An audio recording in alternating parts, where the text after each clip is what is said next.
Start recording. But yeah, I agree. I had the forces that were driving up prices in 2021 have not gone away.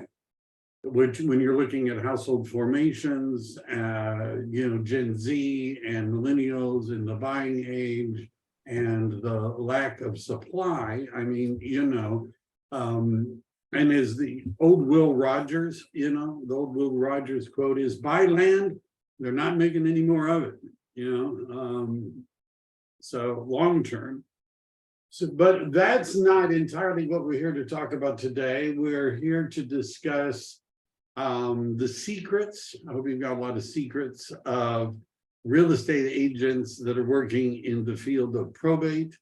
And I guess there's some related to that. And maybe if you could just give us a little overview. Are you new to the business? Are you been what has brought you to this point in time, Bill? Well, I'm not new to much anymore, as my gray hair, I think, gives away.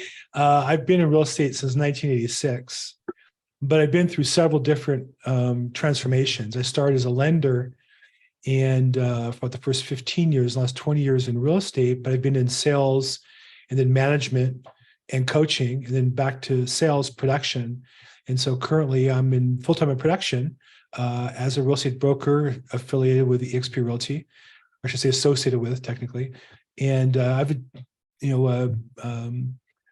team or downline of about 42 agents, and I help them with their business.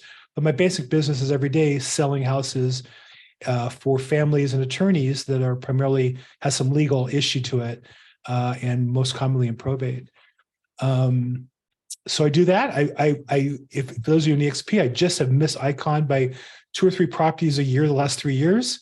I'm on track to do that again this year. I think things are lining up, but I've made a good living at it. I feel, it's been a great business. It's 60 to relaunch a business. It's been a real blessing for me to extend my career in a business that I enjoy, and I think kind of plays to my strengths. And so along the way, I coach a lot of agents in the process to both help them build their business, and then some end up referring me leads. We work together on some of those. So that's been part of it. Within EXP, I run the EXP Probate Group. We have about 2,500 agents there. And then I separately host my own podcast, probateweekly.com, every Thursday at 4 o'clock. Today at 4 o'clock. Usually I interview somebody in the business around the country. And then the past episodes, you can see at episodes.probateweekly.com. So I'm pretty focused on that area as far as my lead generation and helping other agents. I do that every day. It occurred to me at lunch today, I don't know if this is a good thought or not, but of people that I know in real estate, I think I've known you the longest, right? Because we met at the University of Southern California a long time ago, and I was at Century 21 and at Keller Williams, and I think you had made those stops on the road to EXP. What attracted you to the EXP model when why? So about 4 years ago, I had been in management, and I think, like people my age, we thought that was a progression. And in real estate, I don't think it is, for a lot of reasons. I don't want to bore everybody with, but so I found myself at a dead end, and I actually left the company I worked with for 4.5 years, even though I had been paid well, because I just didn't enjoy what I was doing. And at 60 years of age, I had friends who were passing, and I just said, I don't want to spend the rest of my life working in this. What do I enjoy? And I actually saw a presentation by Don Hobbs, who used to run Hobbs Herder Advertising for real estate agents, was the past president of Success Magazine. He also is at EXP Realty. And he talked about the brand is you and what that means. And what I realized was I was looking for something that both I was good at and that I enjoyed doing and that the market needed. And so when I relaunched my business, I looked, and probate kind of worked for me. I had, even though I was I met Michael, when we were together in debate. You were a little ahead of me at USC, but I saw you while you were competing, and I did the same. And most of us flirted with a legal career, but I think it's because we have certain skills that apply. So my clients over my career were heavily attorneys, and I wanted to parlay that or work with that. I I think I understand technical things pretty well. So probate's a technical piece of the business. I had known about and done some probate deals in my career, but I never really focused in on it. And so I really committed to learning about it. And I took a class, probatemastery.com, with Chad Corbett. And it was more than just merely how to get deals. It was really kind of a come from. How do I create value for the customer? How do I help families? How do I help attorneys? And that really fit well with me. I felt my first coach was Zig Ziglar, and he said, you can have anything you want in life if you help enough other people get what they want. And I realized that I could help families and attorneys through the legal process of probate real estate. And I set off on that. I wrote a plan 4 years ago, and EXP fit well for me in that I said I wanted to create maybe rather than just a local real estate business, a statewide or national platform. And that's what I've really done in the last 4 years, is build out a platform so that I can work with agents across the country and help them as well as my own clients. So did you start falling into probate related business and then decided to focus on it, or did you decide to focus on it and then got into it? I think like most full-time real estate agents, I came across a probate deal now and then, and I stumbled my way through them just to get the deal done. When I was replanning my business 4 years ago and said, what do I want to do? And I realized that you have to really have a niche or a focus. And I didn't have one at the time. And I really had to, decide where those 3 points were. I realized that probate was something that I knew about. I know agents stumble over it. So I really made a point of focusing in on that and learning about it and wanting to master the material and reading the forms and listening to attorneys and listening to watching a lot of YouTubes on probate, going to court every day. I went to court every day initially for a week and then 30 days. And then I started going there every day for lead generation for a couple of years. So to answer your question, when I sat down and said, how am I going to rebuild my business? I came up with the idea of probate, and then I created a business plan that worked for me to build my business. The reason I was asking is because the probates that I was involved in typically this is when I was at Century 21, I was the relocation director of a large group, and somebody from Century 21 knew somebody that had passed away, and somebody said, an agent, and there it was. But in terms of, you said you're talking about going to the court, were you watching probate hearings and or doing research in the records, or both? So the coach, Chad Corbett, said, kind of challenged us as students, said, if you want to really master something, you should put the time in and learn it. And he said, you should go to the courthouse and just see what's there. So I had been to court. My father was an attorney. When I was a kid, he would, take me to court with him sometimes. So I had been familiar with the process a little bit. And so I just looked up online, and in Los Angeles County, there was one courthouse where all the probates are done. And I just kind of did the recon work. I went there and looked around and saw what there was. And there's different calendars and different rooms and a research room. And so I went there, and it just seemed like every day I learned a little bit more and a little bit more. And I just found it fascinating. And so, I just started going regularly. Then I realized, well, you know what? I could lead generate by being here every day. And I figured out where to be and what to do. And I kind of devised my own methodology. And I just did it every day. I went to court. My goal was to be there at 7:45. And I would spend 3 hours, kind of like any agent, doing good lead generation. But, it's air conditioned, it's secure. They have a coffee, they have a Starbucks right there. To me, it was like the best lead generating ever. There was people wandering around who had houses to sell. There was investors, attorneys. So, I think what I would say is every court's different. I was in LA, which is the largest probate court in America. Some of the people, in your team and your organization are in Alameda County, similar. Some are in smaller counties. Each one's different. And I always tell people, just go to your court and do recon work and find out what's there. Where's your customer going to go? Is there a coffee shop? Is there a research room? Is there a computer room? How many different rooms do they do probates in? There's different calendars. There's the basic daily calendar, which is more hearings and motions. And then there's trials. I don't sit in too many trials. I was more in the hearings and motions part. Why? Because as a real estate agent, my clients had petitions to confirm a court sale. Those were at 8:30 in the morning. So I went and just watched them happening, and I learned the court process. I saw who the good attorneys were, who the bad ones were. I realized by sitting there what clients needed. But to answer your question more fully, I urge everybody who wants to, if you want to focus on probate, I think you should go to your local court. If you can do one, just once go to your court at least and check it out. Right. So when we use the word probate, are we including trusts or just as estate planning? So when you ask me the question, as a business person, yes.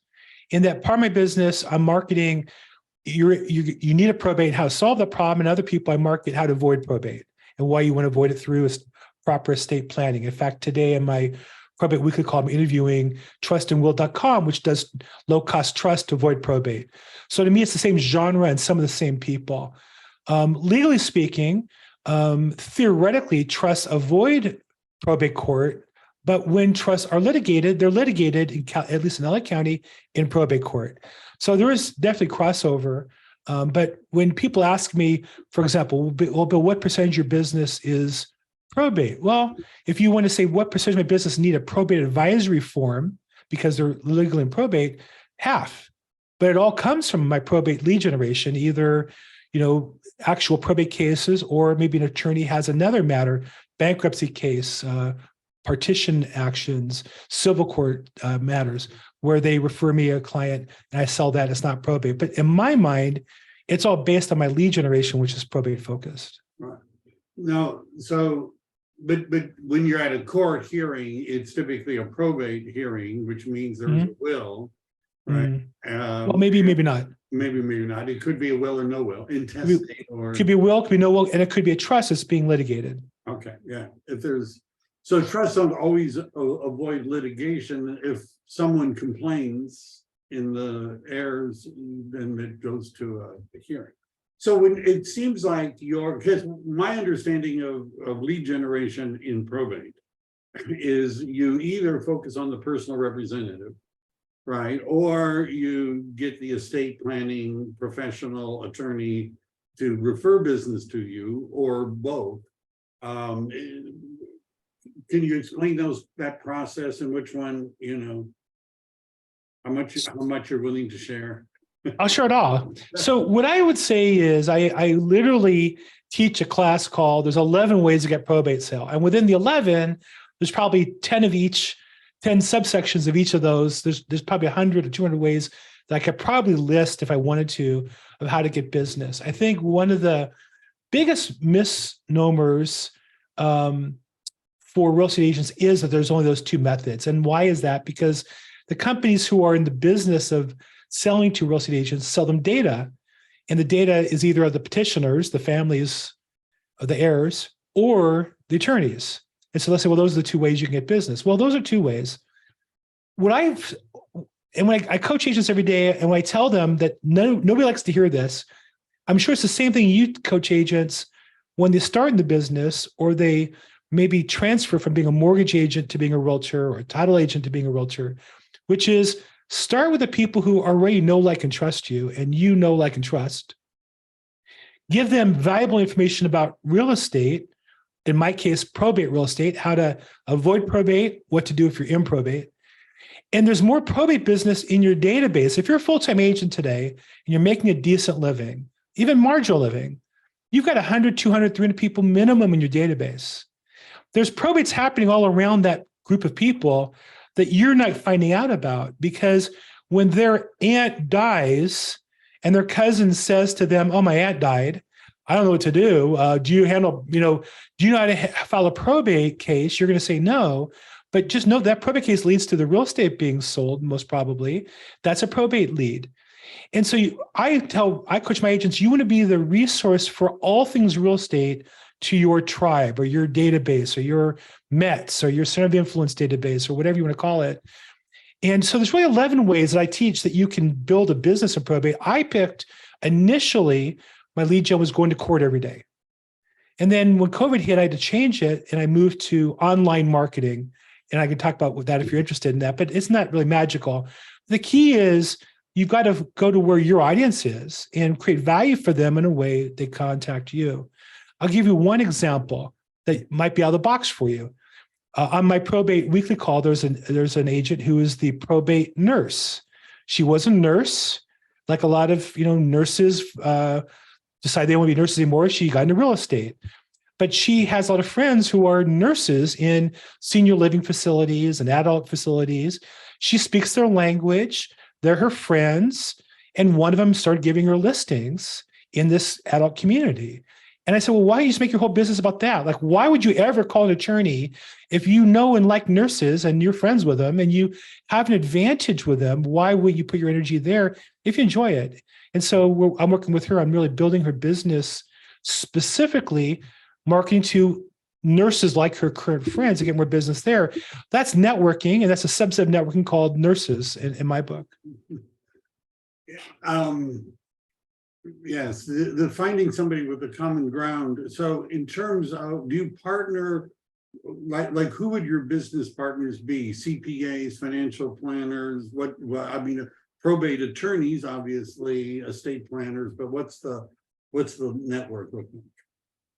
Well, I think, again, there's a question, what's my network? And there's a network of an agent who's looking to build their business. I think the answer for every agent is what they do. Me personally, I've after going to court every day for years, I believe I became the expert in LA County court confirmation sales.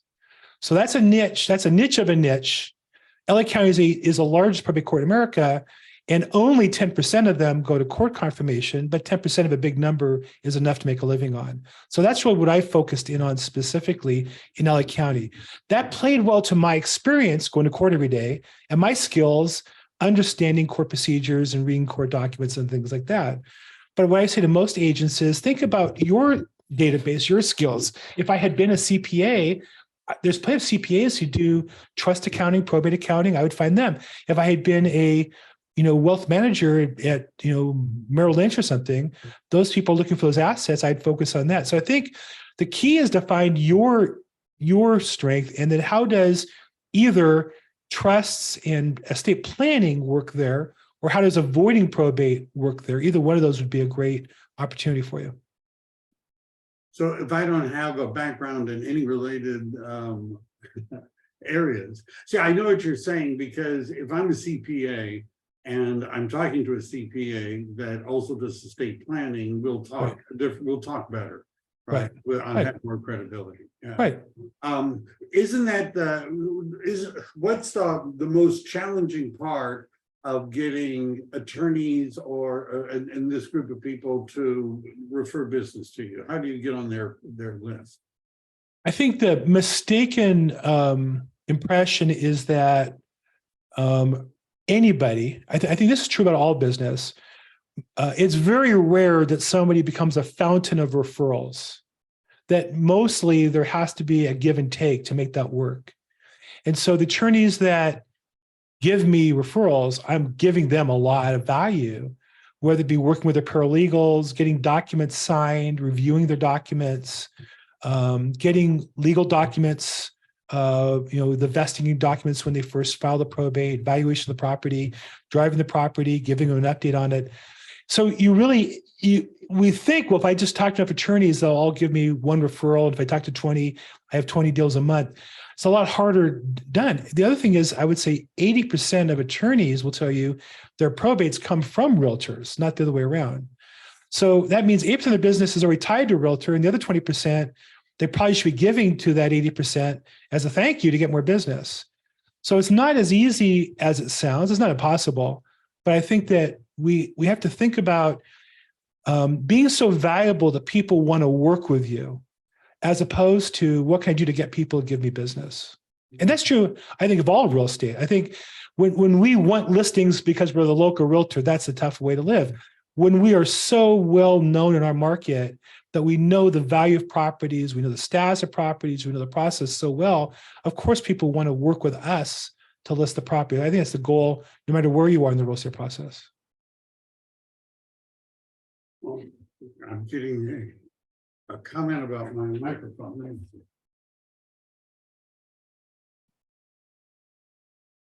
He wants to know some embarrassing stories about Mike before he gets back. Oh, there he is. Sorry. Yeah. One of the questions I had was about the actual mechanism of contact. In other words, what I hear is that if I write letters to lawyers and financial advisors, estate planners, they get a lot of letters from real estate agents, Yes. postcards, real estate agents trying to call them, knock on their door, all that sort of stuff. I actually know a real estate agent who joined the local estate planning association just so he could Yes. go to their mixers Mhm. and the golf tournament they had. And Mhm. that's where all of his business came from. So how do you do that? Like if you're at the coffee shop in the courthouse, you look for people in the right kind of clothing and chat with them. How do you actually do that?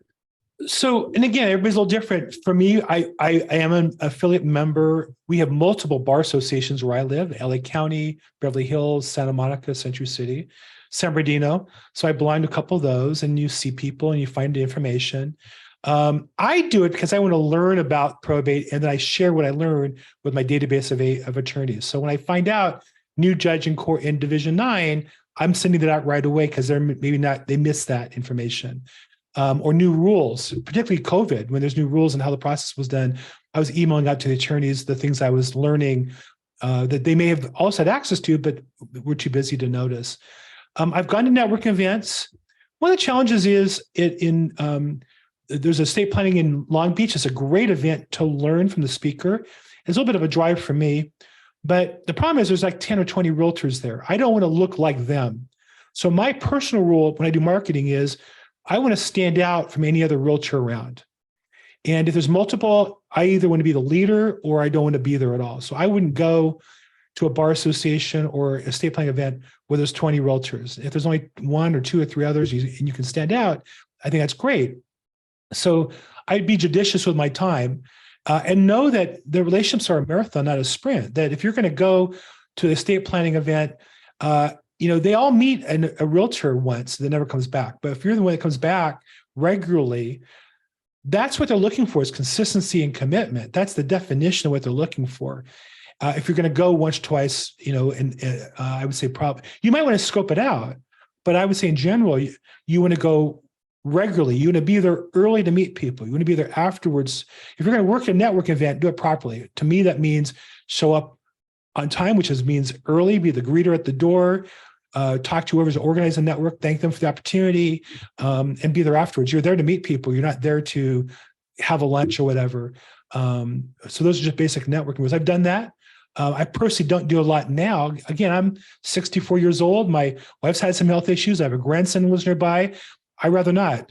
I host my own event tonight at 5 o'clock. I host another event tomorrow for real estate agents. I host another event next Thursday afternoon. So I only really go to events that I host right now, but I've built up my business to where I have that privilege. And I've earned that.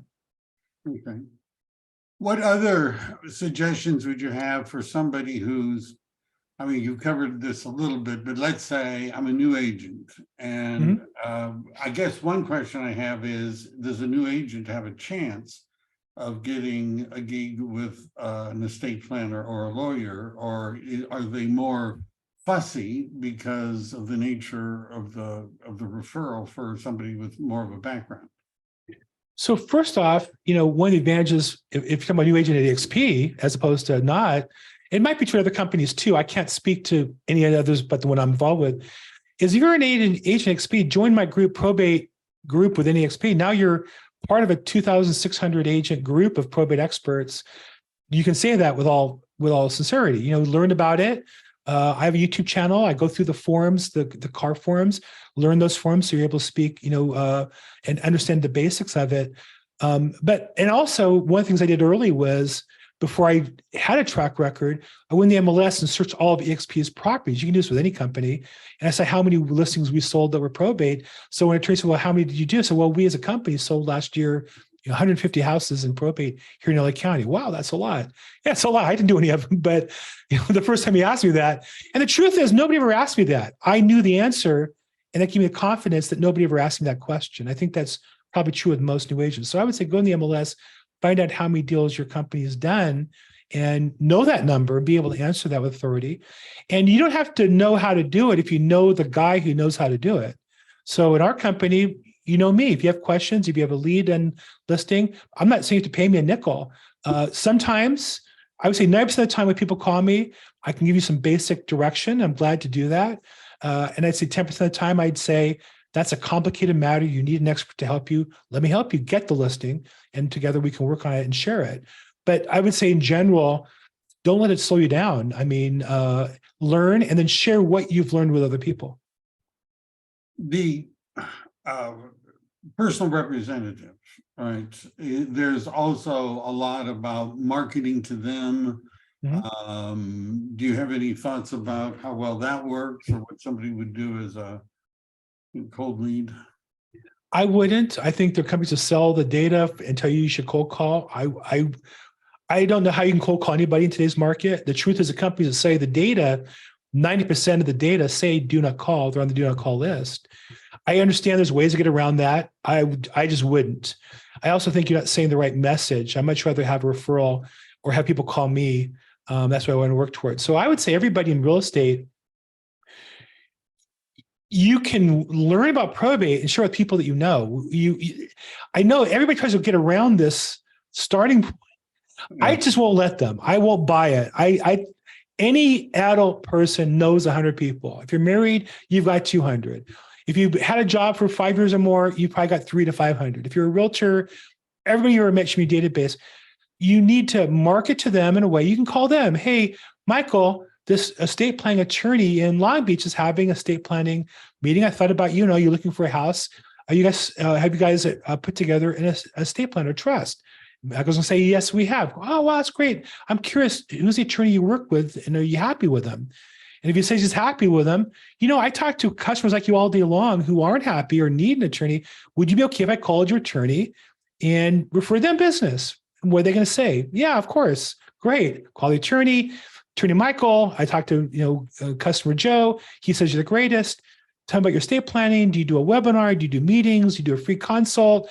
How do people meet you? Great. Now you've talked to the attorney. He's in your database. You've talked to your client. What's going to happen when the client and their aunt passes and the cousin calls and says, I don't know where to file a probate? They're going to call you. So I think that I struggle getting agents to do this. And I get those of you listening, this isn't what you want to hear, but I'm not charging you for this. So I'm going to tell you the truth.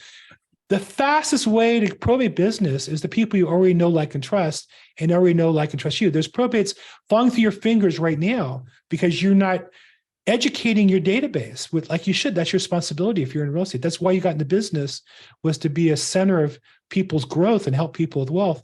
And how to avoid probate or how to get out of probate or how to solve a probate problem. Those are two questions people have that you can answer for them. What I'm hearing is, number one, if you're an agent thinking about being successful in the probate sphere or just about any part of real estate, you have to have a database. 100%. You have to have a database. There's no shortcut that doesn't start there. There just is not. I could sell you a bunch of nonsense and you might buy it, but I am telling you, there's no shortcut that doesn't start with that. So that means you have to meet people. You have to collect their information. You have to put it into some sort of a system, and then you have to follow up by calling them or texting them or emailing them. And then you have to have a message. And one of the messages ought to be that you're their real estate resource. And if they want to refinance, you would like them to call you, right? If they need help with an estate, you want them to call you. Right? If they have a bankruptcy, you want them to call you, right? If they want to do a remodeling, right, you want them to call you, right? Something like that. But you can't ask for that without giving them some information about those areas. So you can post your, so every realtor says, I don't know what to post. Okay, you just named 3. Refinancing rates, are back down below 7% slightly. If it's time to get money, Joe's a great lender. Here's a post. Fine. Bankruptcy is difficult, but it also is an important tool. If you find yourself in difficulty, you want to know what the options are. I just met with Joe Smith. He's a great bankruptcy attorney. In my case, I interview them, and that's what my posts are on my social media. So I interview a bankruptcy attorney. I interview lenders. I interview, you mentioned something else, remodeling.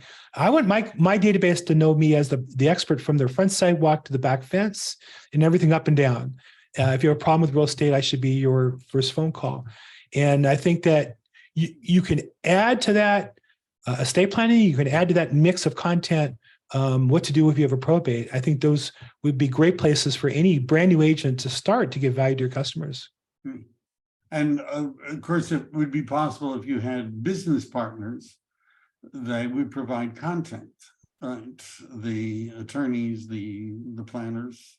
Right? Oh, the other way around. I would say if I was in, pick a city, Tracy, California, I would Google search or YouTube search Tracy, California estate planning attorney. I'd find an attorney who I don't know, and I call and say, "Hey, Mike, I saw your YouTube on estate planning. I'm a realtor. I want to promote estate planning in my database. I was wondering if I could just, interview you on video for 5 minutes and post it." 90% of the time, they'll say yes. Or I see your YouTube. I could just share it on my social media page. Here's a local attorney from Tracy, Joe Smith, talking about estate planning. It's really important that you avoid probate and have a proper plan. Of course, they're going to appreciate you reposting their material. So there's an endless, that's the beauty of where we are. There's an endless supply of the material.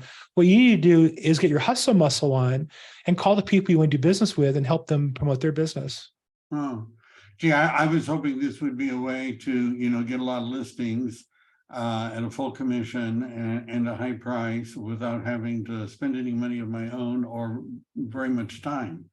Isn't that the Well, I don't spend much money, to be honest. Yeah. I don't buy any leads. I don't pay for Zillow ads. I don't buy data I do buy the data from probate companies for the data. I don't I don't mail out to them, for example. So I don't really have those kind of marketing costs, but I do put out I try to put out as much social media content of value to my database.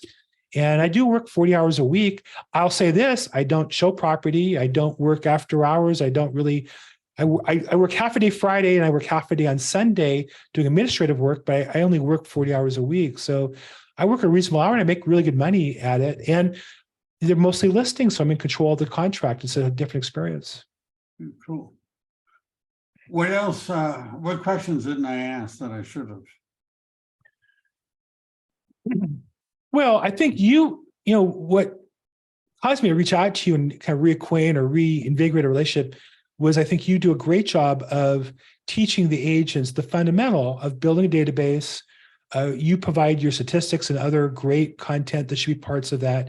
And I'm just recommending that once you've done that, every agent, whether you want to specialize in probate or not, should mix in to that content about probate. You can copy my website. You can copy the probate group. I have a Facebook group, Probate Experts. It's free.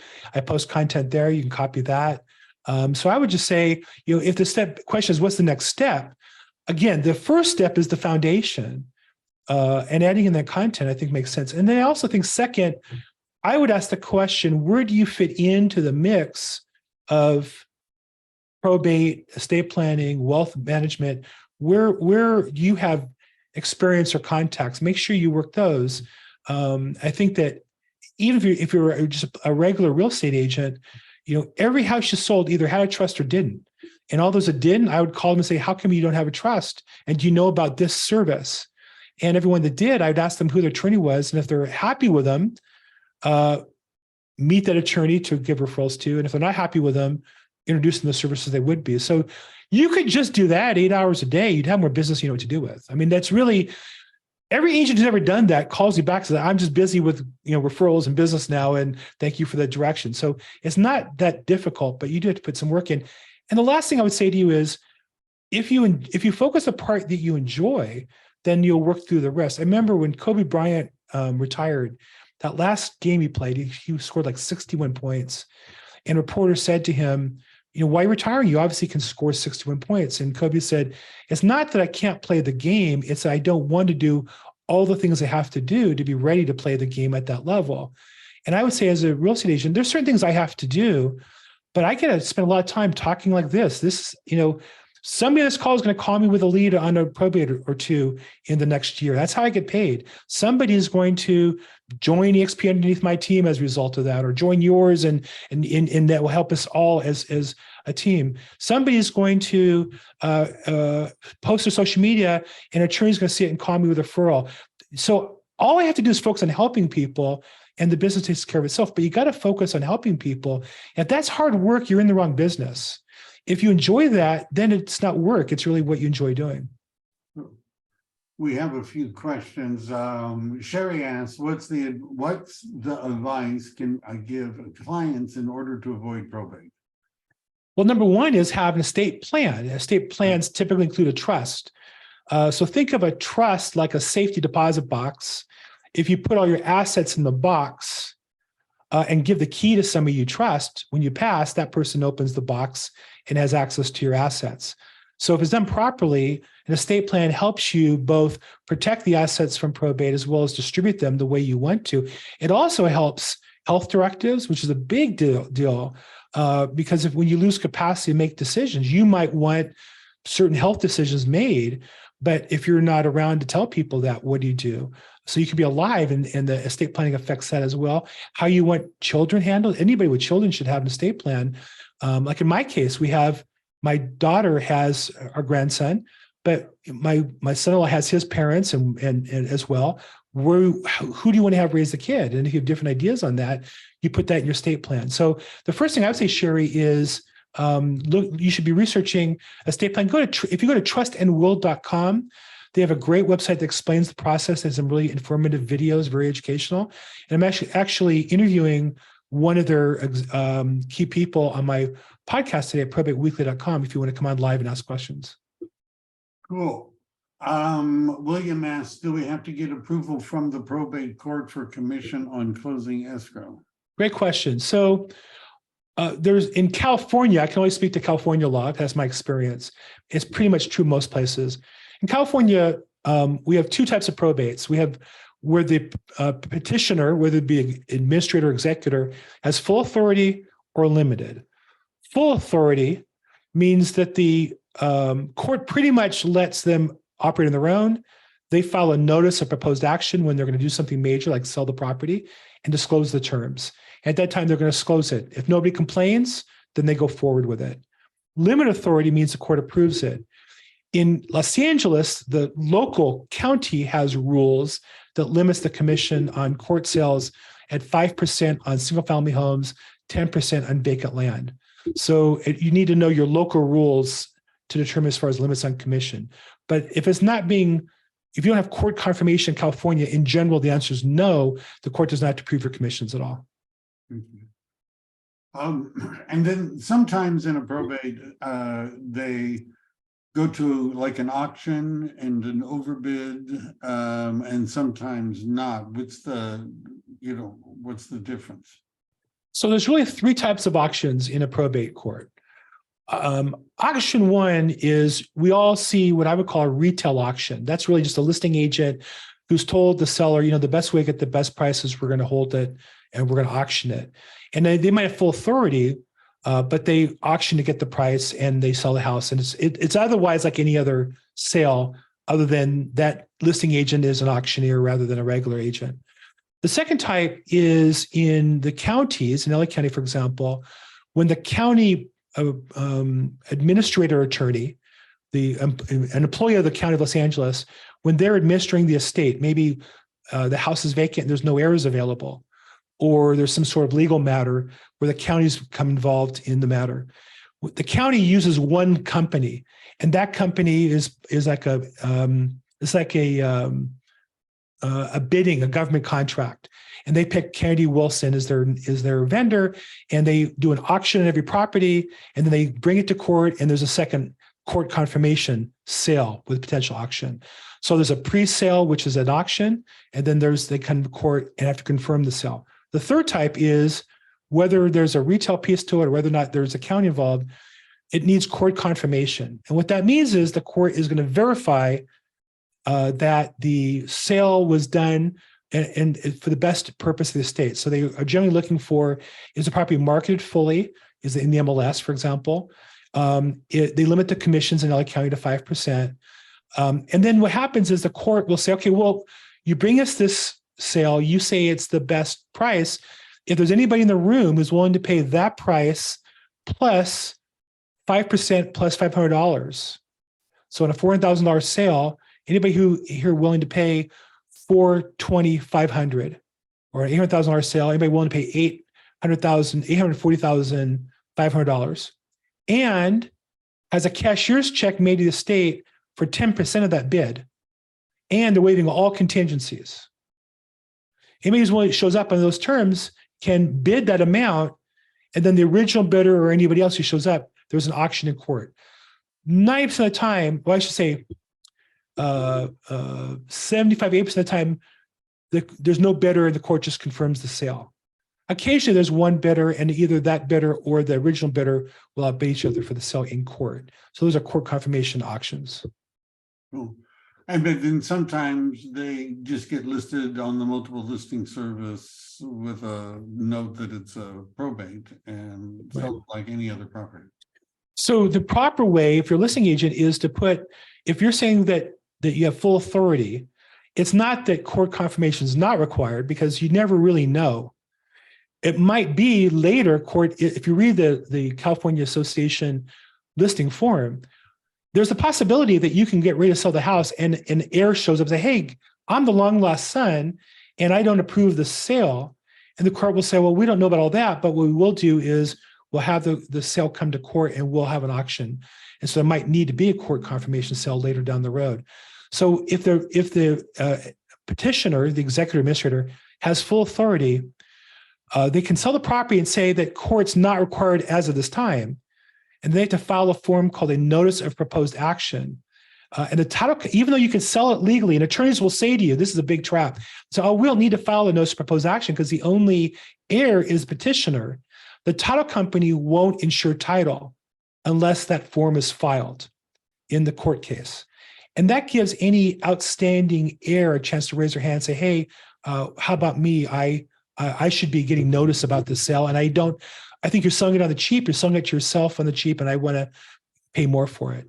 So the right way to list that property that looks like any ordinary sale is just to say that court confirmation may not be required and subject to notice of proposed action. That way you're covered as a listing agent in case something comes up. But 99% of the time, nothing happens.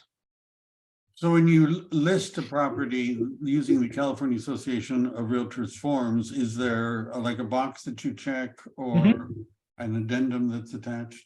Yeah, there's actually 3 documents for California Association of Realtors. There's one that's a purchase addendum. So if you're going to make an offer property, you attach the purchase addendum. On the listing side, there's a listing probate addendum. So there's a probate listing addendum, there's a probate purchase addendum, and there's a probate advisory that goes with either one. So definitely, and so at that time, again, if you make the offer, the purchase addendum, you don't know if it's required or not. When you list a property, you don't know that'll be required or not.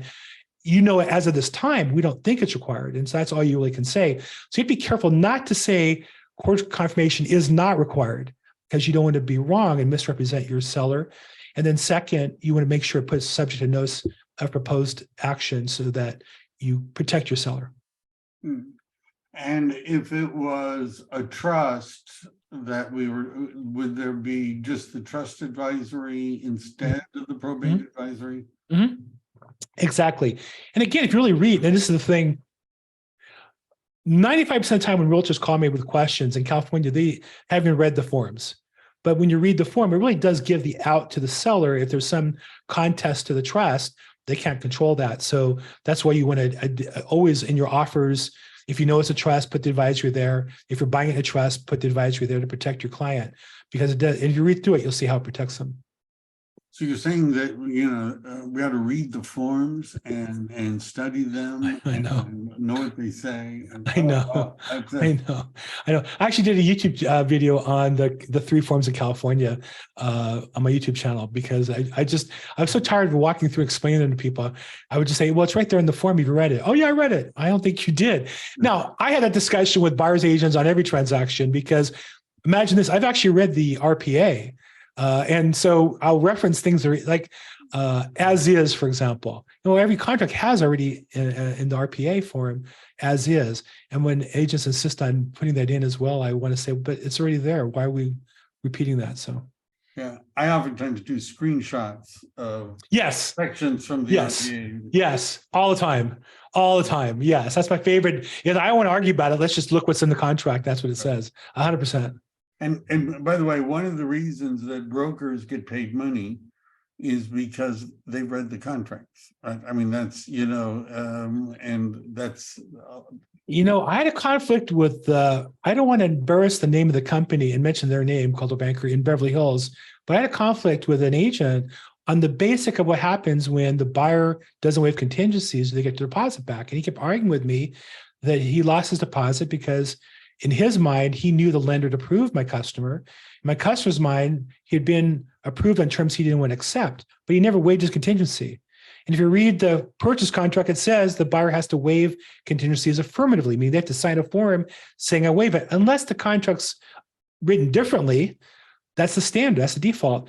And I couldn't believe when the broker, the manager, this huge office that makes billions of dollars of business, was like arguing with me about that. I said, look, I want to argue with you. I'm just going to send you the actual paragraph of the RP. I think it was paragraph 19 or something.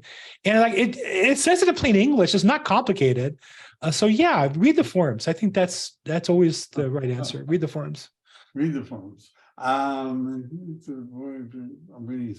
What would you send to cold list of contacts as a marketing material? Would you send them a postcard?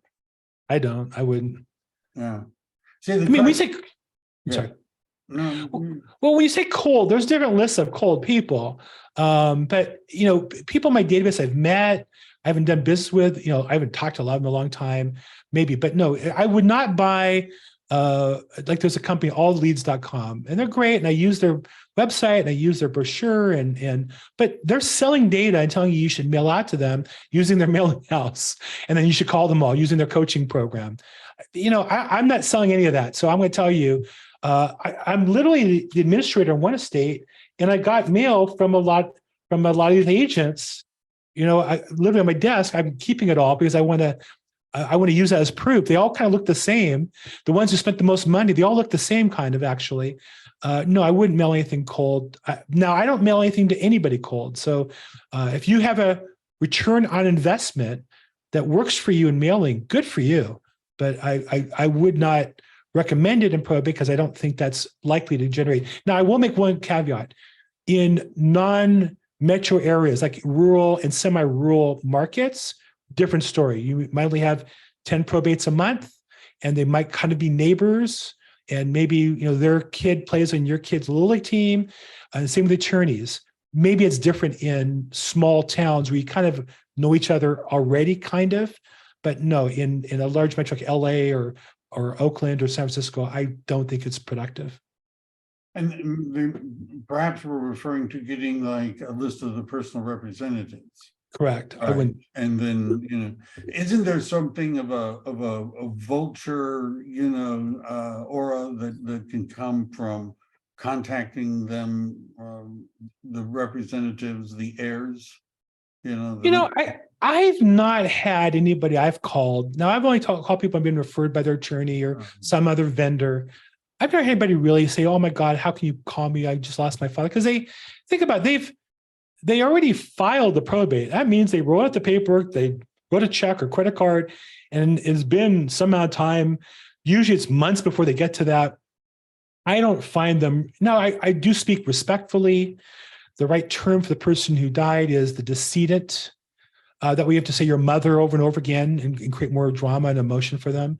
But no, I don't think that's the issue. It's really just in cold calling in general. I mean, I know that people who grind out 3 or 4 hours a day, the problem with that, I did a video on that too recently. The problem with that is not that it doesn't work at some point, it's that it's not a sustainable business model. I mean, unless you want to spend the rest of your life, your career cold calling 3 or 4 hours a day, and I know agents that do, that's a grind because you don't build the relationship with people. You're too busy grinding out the next 3 or 4 hours with the phone calls. And I think the faster way starts with your own foundation and adding value to that group. And if you did, look, that's what the coach told me. 4 years ago, that's where I started at. I started calling with the A's and I went through the D's. I was posting content about probate and avoiding probate with estate planning. I got to the D's and I got enough referrals, or I've never gone back and called. I never even called my own database. I post social media and I email to them, but I never got past the D's and making this phone call. So I think if you just did that, and I've talked to enough agents who've done it, there's more enough business there for you not to have to buy a list, mail them postcards, and then cold call people. Yeah. Yeah, it's sphere of influence, networking. Yeah, I like to quote the NAR survey of buyers and sellers, and they asked Yes. home sellers, how did you meet your agent? And it was like 4 or 5% said the agent contacted them. Yeah. And about 40% said that they were referred, and another 25% said we'd worked with them before. Right. I think in the same survey, it also said, I heard you say that before, and that was a great statistics. I think I heard you also say, and I've heard these statistics, something like 80% of them said they would use the same realtor again, but only like 20% ever heard from their agent again. Right. So we're all guilty of that. I'm guilty. If you're not getting my emails or see me on social media, though I'm pretty intense in those areas, but I'm not calling my customers on the phone again unless they call me back. But I would say for all of us, that's the untapped potential. Saying you have to collect their names and put them in the database, and then you have to follow up with them in a systematic way, and that ought to include probably every 90 days a phone call. Yeah, I would say, yeah. One of the organizations that I had worked with that was very good at following numbers and, they're very good with the data, found that if you follow up with people like twice a month with email and that sort of stuff, you can get up to 4 to 5% of them to refer business to you. But if you add a phone call, it moves it up to like 7%. If you have a in-person event where you all meet for something, it now moves it up to 10%. Right. Turn on the database. I think that's the right number, and I would say that as realtors we should be emailing out weekly. I think different businesses have their cadence. I think realtors we can at least email weekly, a general piece. I think our social media, just smother your social media with as much as you can get out. And I think having an event is a big positive also, because it's not just those people who come to your event, it's the people who invite who never come, but appreciate being invited. In some regards, the best event is the one that nobody shows up to. If you think of the movie The Producers, I host events all the time, and like only 40 people showed up, but 800 realtors got invited to my recruiting event, but 760 got my invites. So that's more valuable than the 40 that show up. Yeah, cool. Do you have to ask for permission to post videos from probate that is created by a third party? Do you get the question? Yeah. So for agents looking for content, there are vendors who have content that speak your language, that have your voice, that have your style.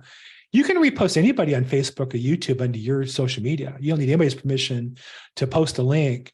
And so, like I said, trustandwill.com has great content that anybody here can watch. And if that fits for you, you can take their link and put it in your Facebook page and say, hey, I saw this great video by trustandwill.com on the importance of estate plan, and link to it and share it there. You don't need a permission to repost stuff anywhere on the internet. That's kind of the nature of public-facing internet stuff. So I would say we should all be doing that.